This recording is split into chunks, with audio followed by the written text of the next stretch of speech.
ओम श्री परमात्मने नमः। अष्टावक्र गीता, तीसरा प्रकरण। आत्मज्ञान के बाद आसक्ति का त्याग हो जाता है। सूत्र 1। अष्टावक्र जी राजा जनक की परीक्षा लेने हेतु पूछते हैं कि इन्हें वास्तव में आत्मज्ञान हुआ है या आत्मज्ञान की भ्रांति हुई है। वे प्रश्न करते हैं, आत्मा को तत्वतः एक और अविनाशी जानकर भी तुझ आत्मज्ञानी धीर को धन कमाने में आसक्ति क्यों है? राजा जनक गुरु का उपदेश सुनकर जाग गए, भ्रांति मिट गई, वे सत्य को उपलब्ध हो गए। उनका अहंकार जाता रहा, कर्तापन जाता रहा, व्यष्टि से समष्टि हो गए, नया रूपांतरण हो गया। उन्होंने कहा, यह सब स्वभाव से हो रहा है। जब तक मनुष्य कर्ता भोक्ता है तब तक संघर्ष है, तनाव है। जब यह समझ लिया कि कर्तापन अहंकार के कारण है, सब कुछ स्वभाव से ही हो रहा है, तो उसने अध्यात्म का रस चख लिया, वह मुक्त हो गया। तुमसे संसार का अस्तित्व नहीं है, बल्कि तुम्हारा अस्तित्व संसार से है। इस धारणा से समर्पण होता है, विनम्रता आती है तथा परमात्मा का स्वाद आता है।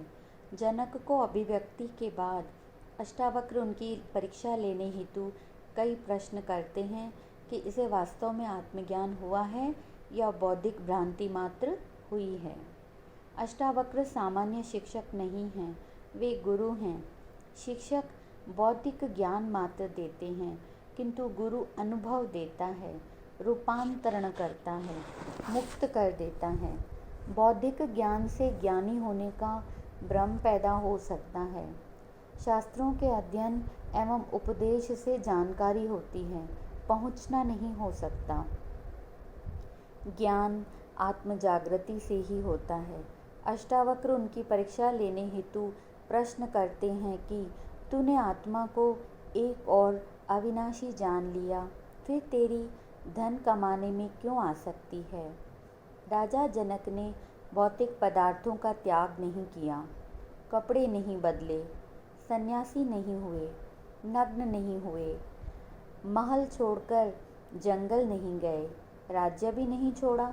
सब जैसा था वैसा ही चल रहा था।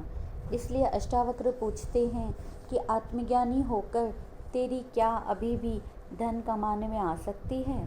क्या अभी भी परिग्रह में तेरी आस्था है? क्या अभी भी तुझे पद, प्रतिष्ठा, मान, सम्मान में आसक्ति है? क्या अभी भी सिंहासन में तेरी रुचि है? धन, पद, प्रतिष्ठा, सम्मान आदि की दौड़ तो अज्ञानियों की दौड़ है। जिसको हीरा नहीं मिला वही कंकड़ पत्थर इकट्ठे करता है। जो स्वयं प्रतिष्ठित नहीं है वही दूसरों से प्रतिष्ठा पाना चाहता है। जो भीतर से भिखमंगा है वही बाह्य वस्तुओं का संग्रह करता है। जिसे स्वयं में सुख नहीं मिला वही बाह्य पदार्थों में सुख ढूंढता है। आत्मज्ञान तथा वासना साथ साथ नहीं रह सकती। प्रकाश आने पर अंधेरा नहीं रह सकता। आत्मज्ञानी के लिए सारी भौतिक संपदाएं होना बुरा नहीं है, पाप नहीं है। धन कमाना भी बुरा नहीं है। पत्नी, बाल बच्चे, घर गृहस्थी होना भी बुरा नहीं है, किंतु इनके प्रति आसक्ति बुरी है। जो है उसे छोड़ना भी आसक्ति ही है। बिना आसक्ति के भी सब कुछ रखा जा सकता है, भोगा जा सकता है, एवं कुछ नहीं होने पर भी आसक्ति हो सकती है। अतः ज्ञान और अज्ञान का संबंध भौतिक पदार्थों के त्याग और संग्रह से नहीं, बल्कि आसक्ति और अनासक्ति से है। अष्टावक्र इस प्रश्न द्वारा जनक से यही जानना चाहते हैं कि विषयों में इसकी आसक्ति है या नहीं। धन ही वासनाओं में वृद्धि करता है तथा वासनाओं के बढ़ जाने पर अन्यायपूर्वक भी यह अधिक धन प्राप्ति की इच्छा करने लगता है। धन के कारण ही लोभ, मोह, राग, द्वेष, ईर्ष्या, घृणा, छीना झपटी, परिग्रह, उसकी सुरक्षा, दुश्मनी, हत्याएं आदि अनेकों पाप कर्म करने पड़ते हैं। इसलिए धन को सब पापों का मूल कहा गया है। अष्टावक्र इसी कारण प्रथम प्रश्न में ही धन के प्रति आसक्ति की बात पूछते हैं। यदि धन के प्रति आसक्ति नहीं है तो वह अनेकों पापों से अपने आप ही छूट जाता है, फिर इनका परित्याग नहीं करना पड़ता। एवं धन में आसक्ति रहते हुए इन सब बुराइयों से बचा नहीं जा सकता। न्यायपूर्वक धन कमाना और उसे भोगना स्वधर्म है, पाप नहीं है, धर्म के कहीं विरुद्ध नहीं है। सब कुछ छोड़कर लंगोटी लगाकर जंगल में भागने वाला ही धार्मिक है एवं गृहस्थी सभी पापी हैं, ऐसी मान्यता मूढ़ लोगों के सिवा और किसी की भी नहीं हो सकती। सूत्र 2 अनुवाद। आश्चर्य कि आत्मा के अज्ञान से विषय का भ्रम होने पर वैसी ही प्रतीति होती है जैसी सीपी के अज्ञान से चांदी की भ्रांति में लोभ पैदा होता है।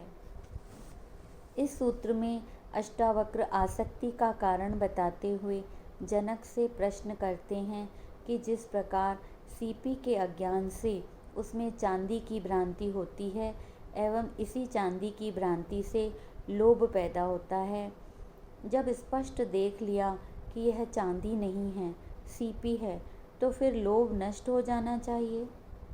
लोभ का कारण यह भ्रांति ही थी कि यह चांदी है। इसी प्रकार आत्मा के अज्ञान से ही विषयों का भ्रम हो गया था, उसमें राग पैदा हो गया था, आसक्ति हो गई थी कि विषयों में ही सुख है, किंतु अब तो आत्मज्ञान होने से यह भ्रम छूट जाना चाहिए था। आश्चर्य है कि आत्मज्ञान के बाद भी तू इन विषयों को नहीं छोड़ पा रहा है एवं इनसे प्रीति बनी हुई है, यह क्यों? सूत्र 3। जहाँ यह विश्व आत्मा में समुद्र में तरंग के समान स्फुरित होता है, वहीं मैं हूँ ऐसा जानकर क्यों तू दीन की तरह दौड़ता है? अष्टावक्र जी फिर कहते हैं कि जो स्वयं आनंदित नहीं है वही दूसरों में आनंद ढूंढता फिरता है। जो स्वयं सुखी नहीं है वही विषयों में सुख खोजता है। जो स्वयं तृप्त नहीं है वही दीनहीन भिखारी की तरह दूसरों से तृप्ति प्राप्त करना चाहता है, किंतु दूसरे कभी सुख आनंद नहीं दे सकते। विषयों से क्षणिक सुख मिल सकता है किंतु शाश्वत आनंद नहीं मिल सकता। इन क्षणिक सुखों की प्राप्ति के लिए मनुष्य चोरी, हत्याएं, बेईमानी, झूठ, कपट, शोषण, रिश्वतखोरी, धोखा, फरेब सब करता है। हजारों को कष्ट पहुंचाता है, गला घोंटता है, भ्रष्ट लोगों की चाटुकारिता करता है, अपने को दीनहीन समझकर दूसरों को अन्नदाता, गरीब नवाज मालिक कहता है। यह सब किस लिए? इसलिए कि वह यह समझता है कि ये लोग मुझे सुख देंगे। इसका कारण यह है कि उसके पास अतुल संपत्ति परमानंद का जो खजाना है उसका उसे ज्ञान ही नहीं है। इसलिए वह दीनहीन होकर सदा दूसरों से याचना करता है। अष्टावक्र इस तथ्य को प्रकट करते हुए जनक से प्रश्न करते हैं कि यह विश्व उस अथाह समुद्र रूपी आत्मा में तरंगों के समान क्षुद्र है, जिनका कोई अस्तित्व नहीं है। न ये नित्य हैं, तू आत्मा रूपी अथाह समुद्र है, ऐसा तूने जान लिया, फिर महान को छोड़कर दीन की तरह इन क्षुद्र तरंगों रूपी वासनाओं के पीछे दौड़ता है। हीरा मिलने पर भी कंकड़ पत्थरों की आकांक्षा रखता है, ऐसा क्यों? अष्टावक्र यह जानना चाहते हैं कि इन क्षुद्र वासनाओं से मुक्त हुआ या नहीं। सूत्र 4। आत्मा को शुद्ध चैतन्य व अति सुंदर सुनकर भी कैसे कोई इंद्रिय के विषय में अत्यंत आसक्त होकर मलिनता को प्राप्त होता है। अष्टावक्र जी को आश्चर्य हुआ। कि इसे सुनने मात्र से ज्ञान हो गया। जनक पर बहुत मोहित हुए। वे पूछते हैं कि जब तूने आत्मा को शुद्ध चैतन्य व अति सुंदर जान लिया तो फिर कामासक्त होकर इंद्रिय के भोगों में क्यों अत्यंत आसक्त होकर मलिनता को प्राप्त होता। यदि कोई अज्ञानी इनकी ओर आसक्त रहते हैं तो समझ में आता है कि उन्हें महान आनंद नहीं मिला, इसलिए शूद्र आनंद में लिप्त हैं। किंतु ज्ञानी इस आत्मा रूपी महान आनंद को पाकर भी यदि शूद्र में रस लेता है तो इसका अर्थ है कि उसे अभी आत्मा आनंद का अनुभव हुआ नहीं। जनक के उत्तर पर ही अष्टावक्र निश्चित करेंगे कि इसे ज्ञान हुआ है या भ्रांति मात्र हुई है। सूत्र 5। सब भूतों में आत्मा को और आत्मा में सब भूतों को जानकर भी मुनि को ममता होती है, यही आश्चर्य है। शिक्षक विद्यार्थियों को पढ़ाता है, वह अंत में परीक्षा भी लेता है, उत्तीर्ण होने पर उसे प्रमाण पत्र देता है। इसी प्रकार सच्चा गुरु शिष्य की परीक्षा भी करता है, कसौटी पर कसता भी है कि स्वर्ण शुद्ध हुआ या नहीं, या अभी भी उसमें मिलावट है। बिना कसौटी पर कसे ज्ञात ही नहीं होता कि खरा क्या है और खोटा क्या है। पुस्तकीय ज्ञान के आधार पर कोई भी अपने को ज्ञानी घोषित कर दे तो अज्ञानी भले ही इसे मान ले, किंतु ज्ञानी गुरु उसे ज्ञानी नहीं मान सकता।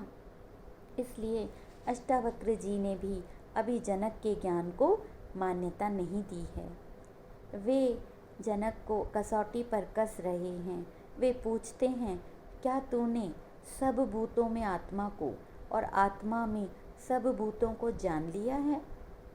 इस प्रकार संसार एवं आत्मा में अभेद संबंध जानकर भी तुझे ममता होती है, यही आश्चर्य है।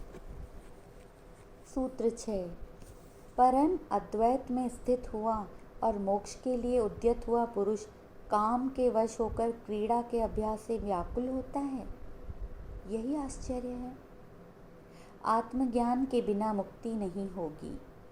आत्मज्ञान से सृष्टि और आत्मा का भेद मिट जाता है, किंतु यह मुक्ति की स्थिति नहीं है। इसे सविकल्प समाधि कहते हैं। इसमें विकल्प बना रहता है। सभी संस्कार मन, बुद्धि, चित्त आदि बीज रूप में विद्यमान रहते हैं, किंतु इसके बाद ज्ञानी निर्विकल्प समाधि में प्रवेश करता है तो यह बीज भी नष्ट हो जाता है, जिससे सृष्टि में पुनः आने की संभावना ही मिट जाती है। यही मुक्त अवस्था है। इसी को निर्वाण या मोक्ष कहा गया है। अष्टावक्र इसलिए जनक से पूछते हैं कि तू परम अद्वैत में तो स्थित हो गया और मोक्ष के लिए उद्यत है, अर्थात पूर्ण रूपेण तैयार है। इसका अर्थ ही है कि आत्मज्ञान हो चुका है, मुक्ति अविशेष है। यह सविकल्प समाधि की स्थिति है।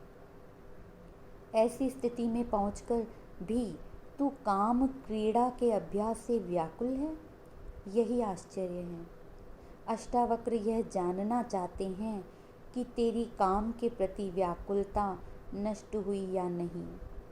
यदि काम क्रीड़ा की व्याकुलता शेष है तो इसका अर्थ है आत्मज्ञान अभी हुआ ही नहीं, भ्रांति मात्र ही है। सूत्र 7। काम को उद्भूत ज्ञान का शत्रु जानकर भी कोई अति दुर्बल और अंतकाल को प्राप्त हुआ पुरुष काम भोग की इच्छा करता है, यही आश्चर्य है। वासनाएं अनेक प्रकार की होती हैं, किंतु उनमें काम वासना मनुष्य में सबसे तीव्र है। अन्य वासनाओं को तो छोड़ा भी जा सकता है, किंतु इसे सामान्यतया छोड़ना अति कठिन है। अनेक ऋषि, मुनि, साधु, सन्यासी, योगी, भक्त, तपस्वी, साधक, ध्यानी कोई भी इससे मुक्त नहीं है। यह देवताओं तक का पीछा नहीं छोड़ती। यह काम एक शक्तिशाली ऊर्जा है, इसे दबाया या नष्ट नहीं किया जा सकता। इसका रूपांतरण किया जा सकता है। इसका उन्नयन किया जा सकता है, इसे परिष्कृत रूप में विकसित किया जा सकता है। यह संपूर्ण सृष्टि काम से ही उत्पन्न हुई है।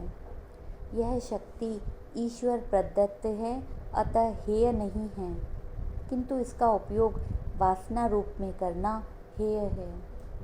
अष्टावक्र इन 3 सूत्रों में काम में आसक्ति के प्रति जनक को सचेत करते हैं।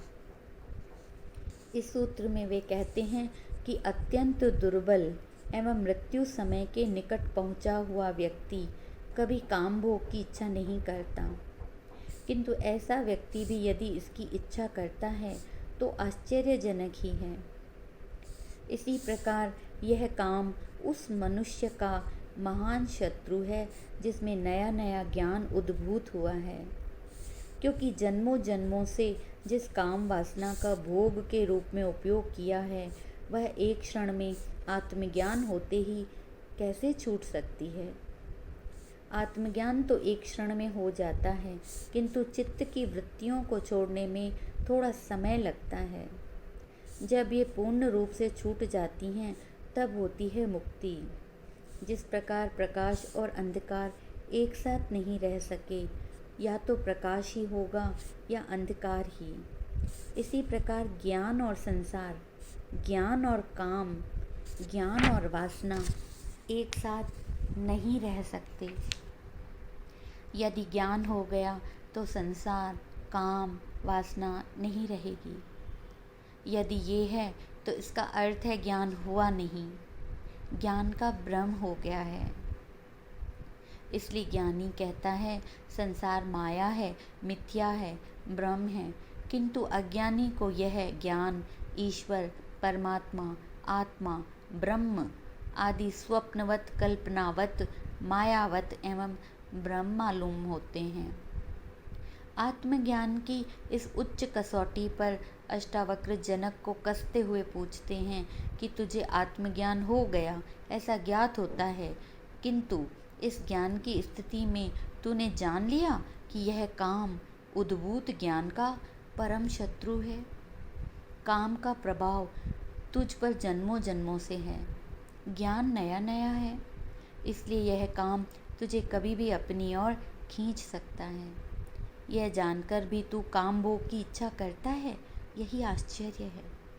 अष्टावक्र यह जानना चाहते हैं कि यदि जनक काम भोग की इच्छा करता है तो उसे ज्ञान हुआ नहीं है, भ्रांति मात्र है। सूत्र 8। जो इहलोक और परलोक के भोग से विरक्त है और जो नित्य और अनित्य का विवेक रखता है, जो मोक्ष को चाहने वाला है, वह भी मोक्ष से भय करता है, यही आश्चर्य है। संसारी व्यक्ति द्वंद्व में जीता है। अच्छा बुरा, लाभ हानि, सुख दुख, प्रेम घृणा, जय पराजय, संघर्ष शांति आदि द्वंद्व ही जीवन है। नैतिक व्यक्ति इनमें भेद करता है। अच्छे को पुण्य व बुरे को पाप कहता है। दुनिया में रहकर वह अपने विभिन्न कर्मों द्वारा इस पाप पुण्य की संपत्ति अर्जित करता है। मृत्यु पर कर्म तो छूट जाते हैं, किंतु यह पाप पुण्य की अर्जित संपत्ति अपने साथ लेकर जाता है। इसका पूरा लेखा जोखा बैलेंस शीट के समान है, वो लेकर जाता है। यदि पुण्य का बैलेंस अधिक है तो वह स्वर्ग जाता है, पाप का बैलेंस अधिक है तो नरक जाता है। जब वहाँ वह इन्हें भोग लेता है तो बैलेंस समाप्त होने पर वह पुनः संसार में लौटता है। अतः कोई भी कर्म हो, उसका अच्छा बुरा फल अवश्य होता है। अतः कर्म मुक्ति का साधन कभी नहीं बन सकता। जो स्वर्ग की कामना से कर्म करते हैं वे भी भोग की ही कामना कर रहे हैं कि वहाँ इस संसार से ज़्यादा भोग मिलेगा, किंतु मुक्ति की इच्छा रखने वाला इन दोनों प्रकार के भोगों से विरक्त हो जाता है, वह द्वंद्व से पार हो जाता है। उसमें यह विवेक आ जाता है कि संसार के भोग यदि अनित्य हैं तो स्वर्ग के भोग भी तो अनित्य ही हैं। स्वर्ग के भोग भी भोग कर क्षीण होते हैं, इसलिए वह नित्य शाश्वत परमानंद मुक्ति की ही चाह करता है। और ऐसा विवेक आत्मज्ञान की स्थिति में ही पैदा होता है। इसीलिए अष्टावक्र जनक से फिर से प्रश्न करते हैं कि तू आत्मज्ञान को उपलब्ध हो गया, इसलिए तू इस संसार और स्वर्ग आदि के भोगों से भी विरक्त हो गया है। आत्मज्ञान के बाद अगला चरण मुक्ति ही है। तू उसे भी चाहने वाला है।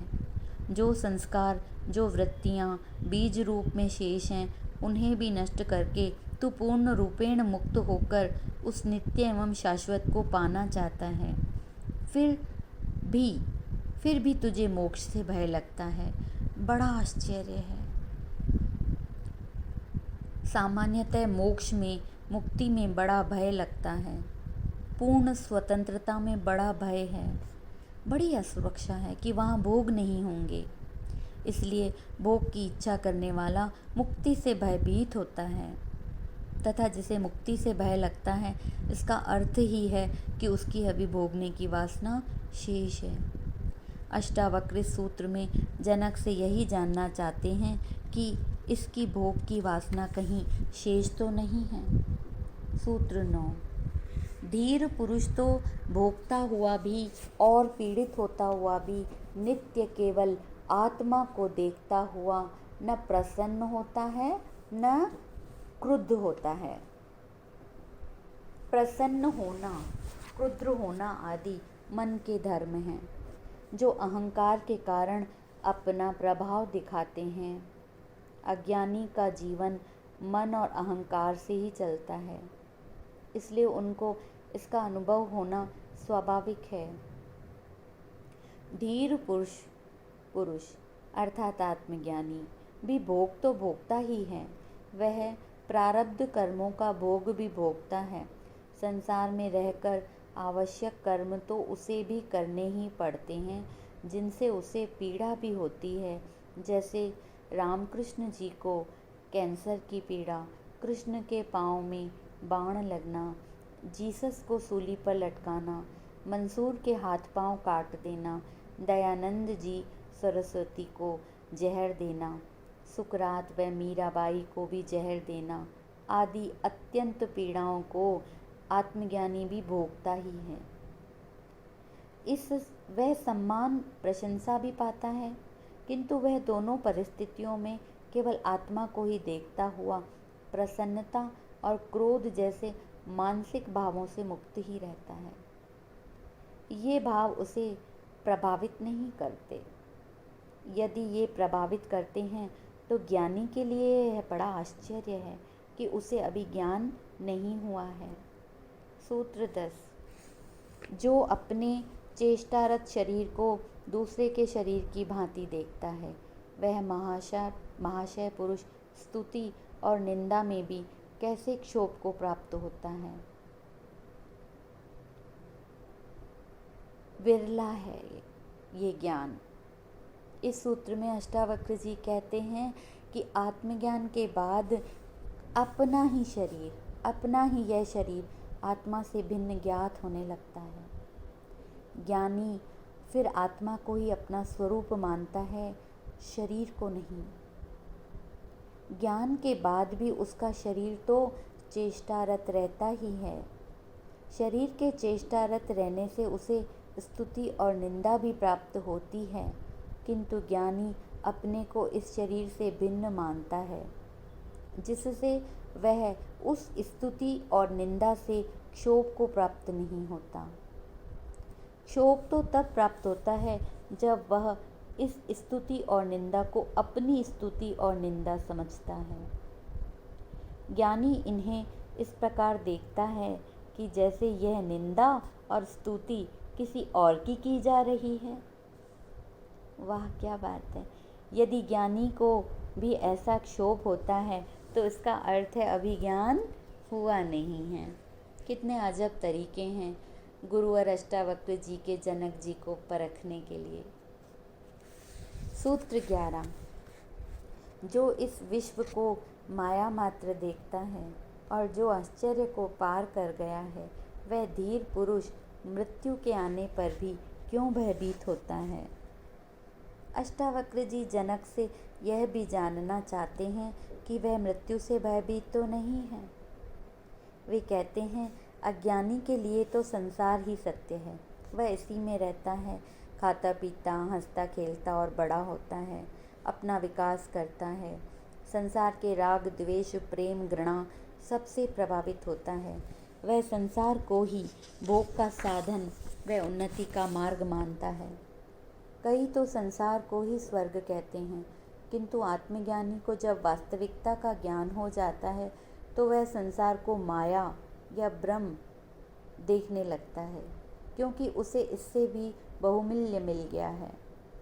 अज्ञानी को इन विचित्रताओं से भरे संसार को देखकर आश्चर्य भी होता है, किंतु ज्ञानी को वास्तविकता का ज्ञान हो जाने से वह इस आश्चर्य को भी पार कर जाता है।